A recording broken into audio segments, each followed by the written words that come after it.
ఈనాడు పత్రిక రోజువారీ ఏడుపులో భాగంగా నాడు రంకెలు నేడు సలాములు అంటూ ముఖ్యమంత్రి జగన్ పైన ఒక అసూయతో కూడినటువంటి వార్తని ప్రచురించింది. జగన్ గారు ప్రతిపక్షంలో ఉన్నప్పుడు మోడీ గారి మీద రంకెలేశారంట, కేంద్రం మీద రంకెలేశారంట, ఇప్పుడేమో సలాం చేస్తున్నారంట, అది కూడా తన కేసుల కోసంట. బుద్ధి జ్ఞానం ఉన్న వాళ్ళు ఎవరైనా సరే ఇట్లా రాస్తారా? ఇంత 88 ఏళ్ల వయసులో రామోజీరావు గారు ఇంత నీచంగా రాయటం ఏంటి?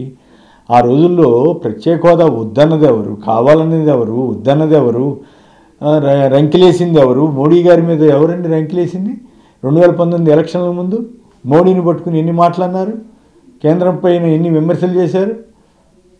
చంద్రబాబు గురించి ఒక్క లైన్ రాయివా? రంకెలేసింది చంద్రబాబు అయితే అప్పుడు ఒకే మాట చెప్పాడు జగన్ గారు, ఇప్పుడు ఒకే మాట చెబుతున్నారు. ఓకే, ఇంకా పోరాటం తీవ్రం చేయమని రాయండి, నాకేం అభ్యంతరం లేదు. కానీ జగన్ అప్పుడు రంకెలేశాడంట. నానా చెత్తంతా మాట్లాడింది ఎవరు? చంద్రబాబు గారు కాదండి. చివరికి మోడీ గారి భార్యను కూడా విమర్శించాడు కదా చంద్రబాబు గారు. కేంద్రం ప్రత్యేక హోదా కోసమే నేను పోరాడుతున్నానని చెప్పి ప్రచారం చేసుకున్నారు కదా. అసలు ఎంత దాకైనా వెళ్తానన్నారు కదా. అసలు మోడీ ఆంధ్రప్రదేశ్కే రాకూడదన్నాడు కదా. అవి కదా రంకెలు వేయటంటే. ఆ రోజు ప్రత్యేక హోదా మీద ఆయన ప్రతిపక్ష నేతగా జగన్ గారు సదస్సులు పెట్టారు, ఖచ్చితంగా డిమాండ్ చేయాలన్నారు. చంద్రబాబు గారు దాంట్లో పార్ట్నర్ కాబట్టి చంద్రబాబుని విమర్శించారు. ఓకే, అది కూడా మీకు ఇష్టం లేకపోతే చంద్రబాబుని విమర్శించాడు, ఇప్పుడు ఎందుకు ఆయన మరి సమాధానం చెప్పట్లేదని అడగండి. ఓకే, అది వేరే విషయం.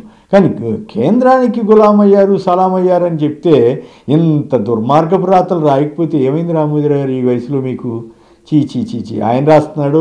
మరి ఆయన కిరణ్ గారికి పాపం ఆయన తర్వాత వారసుడు ఆయన, మరి ఆయన ఎట్లా భరిస్తున్నాడు? లేదు, వీళ్ళిద్దరికీ తెలియకుండా చంద్రబాబు గారే ఆ సిబ్బంది మీద ఎడిటర్ల మీద వాళ్ళ మీద పర్యవేక్షణకి వెళ్ళిపోయి వాళ్ళని మేనేజ్ చేసి రాయించుకుంటున్నాడు. కానీ ఇట్లా చెత్తా చెదారం అంతా రెండు రాయండి. ఒకవేళ రాస్తే కేంద్రానికి తెలుగుదేశం పార్టీ కానీ, వైసీపీ కానీ, లేదా జనసేన కానీ ఈ మూడు సహకరిస్తున్నాయి, వాళ్ళు గట్టిగా అడగట్లేదని నీకు దమ్ముంటే అసలు నీకే దమ్ము లేదు కదా. నువ్వు మోడీ గారి పేరే రాయలేకపోతుంది కదా. దాంట్లో మోడీ గారిని రాసావను, మోడీ గారు నువ్వే అన్యాయం చేస్తున్నావు రాష్ట్రానికి అని రాసావు, నీకే దమ్ము లేదు. పైగా నువ్వు పద్మవిభూషణ్ తెచ్చుకున్నావు, నువ్వు వద్దని చెప్పి ఆంధ్రప్రదేశ్ ప్రజల మీద నీకు అంత ప్రేమ ఉంటే నాకు వద్దు, ప్రత్యేక హోదా ఇస్తేనే తీసుకుంటానని చెప్పి ఉండొచ్చు కదా రామోజీరావు గారు. ఆయన పెద్ద ప్రజల కోసం పనిచేస్తున్నట్టు డ్రామా నడుపుతున్నాడు కదా. కేవలం ఆంధ్రప్రదేశ్ ప్రజలపైన పగబట్టి చంద్రబాబు అన్న ఆయన ముఖ్యమంత్రిగా ఉంటే తన ఆటలు సాగుతాయి, తన ఇష్టారాజ్యం, తనే ముఖ్యమంత్రి, షాడో ముఖ్యమంత్రిగా కథ నడుపుకోవచ్చు అనేటువంటి ధోరణితోటి ఉన్న రామోజీరావు గారు జగన్ గారి మీద పడి ఈ రకంగా రోతరాతలు చెత్తరాతలు రాసి తనకు తాను అప్రతిష్ట పాలు అవుతున్నారు. రైల్వే జోన్కి సంబంధించి కూడా ఏమి రాస్తాడండి? రైల్వే జోన్ కేంద్ర మంత్రి ఏదో చెప్తే వాస్తవాలేంటి తెలుసుకుని రాయొద్దా?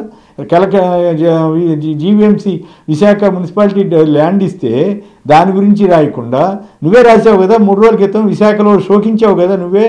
అక్కడ కేసులుంటే మాత్రం పరిష్కారం చేయకూడదా ప్రభుత్వం? కోర్టులో కేసులుంటే రాష్ట్ర ప్రభుత్వం చెప్తే అయిపోతాయంట. ఏమన్నా అసలు ఇంత ఇంగిత జ్ఞానం లేకుండా రామోజీరావు గారు వార్తలు రాసే పరిస్థితికి ఇంత దౌర్భాగ్యం నేనైతే ఆ రోజుల్లో ఊహించలేదు. చాలా అధ్వానంగా ఉంది. రైల్వే జోన్కి సంబంధించి క్యాబినెట్ నిర్ణయమే తీసుకోలేదు. ఒకవేళ నిజంగా కేంద్రం పెట్టదలిస్తే ఎక్కడైనా ఒక బిల్డింగే దొరకదా కేంద్రానికి? పెట్టిన తర్వాత ఐఐటీలో ఏఎంలన్నీ కేంద్రంకి స్థలాలు బిల్డింగ్లు కట్టిన తర్వాత వచ్చినాయి, ముందే వచ్చినాయి కదా. ఎక్కడో చోట పెట్టారు, వేరే కాలేజీలో పెట్టారు, తర్వాత తీసుకొచ్చారు కదా. అట్లాగే రైల్వే డివిజన్ కూడా పెట్టవచ్చు కదా. ప్రత్యేక హామీలు ఇవ్వద్దని ఎవరన్నా జగన్ గారు ఎన్నిసార్లు రిప్రజెంటేషన్ ఇస్తున్నారు, పార్లమెంట్లో మాట్లాడుతున్నారు. అయినా ఇంకా పోరాడండి, తప్పేం లేదు. కానీ చంద్రబాబు గురించి పవన్ కళ్యాణ్ ఏమో దాంట్లో భాగస్వామే కదా. పవన్ కళ్యాణ్కి పిరికివాడు, అడగలేకపోతున్నాడు, ఎన్డీఏలో ఉన్నాడని ఎందుకు రాయట్లా? సో ఇదంతా కుమ్మక్కు రాజకీయం, కుళ్ళు రాజకీయం. రామోజీరావు గారు ఈ వయసులో ఇంత చండాలంగా ఆయనే బట్టలోడ తీసి తిరుగుతూ అప్రతిష్ట పాలవుతున్నాడని చెప్పడానికి నాకు బాధగా ఉన్నప్పటికి కూడా చెప్పక తప్పడం.